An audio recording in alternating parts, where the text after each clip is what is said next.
All right, Friday morning, end of the week. Got the coffee. Workout's in, ready to go.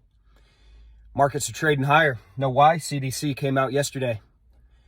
CDC says if you're fully vaccinated in America, you don't have to wear a mask anymore indoors or outdoors.